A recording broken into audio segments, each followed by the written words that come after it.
न सीटों पर बात, न साझा रैली, राहुल की यात्रा में भी इंडिया की दूरी, कैसे आई गठबंधन में गांठ। पश्चिम बंगाल की सीएम ममता बनर्जी ने इंडिया अलायंस से अलग होकर ही लोकसभा चुनाव में उतरने का फैसला लिया है।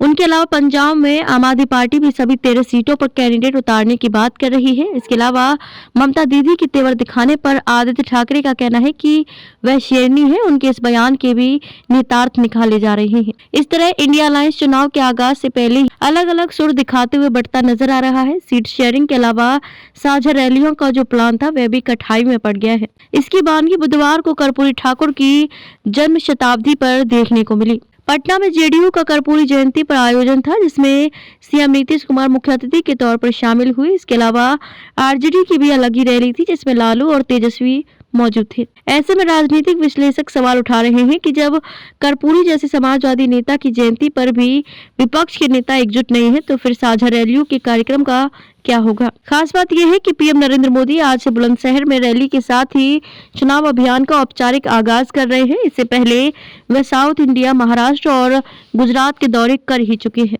विपक्ष के संयोजन में कमी इस हद तक है कि साझा रैलियों के प्लान पर अब कोई बात ही नहीं हो रही है, जबकि अक्टूबर में ही ऐसे एक आयोजन का प्लान था।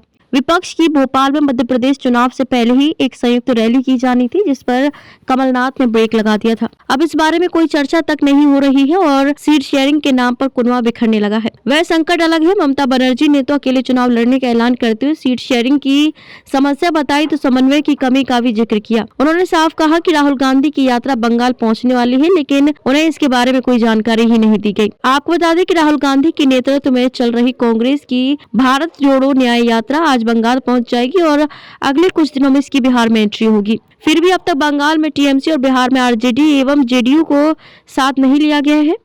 ये स्थिति विपक्ष में बिखराव को दर्शा रही है। खासतौर पर सीट शेयरिंग को लेकर महाराष्ट्र से पंजाब तक टकराव बना हुआ है। वहीं बिहार में आरजेडी और जेडीयू और यूपी में समाजवादी पार्टी कांग्रेस को भाव देने के मूड में नहीं है। ऐसे में विपक्ष की यही स्थिति है कि कौन दिशा में लेकर चला रे बटोहिया। चुनावी अभियान शुरू होने हैं और इसकी एकता किस हद तक है, ये देखने के लिए आने वाले दिन बेहद अहम होंगे।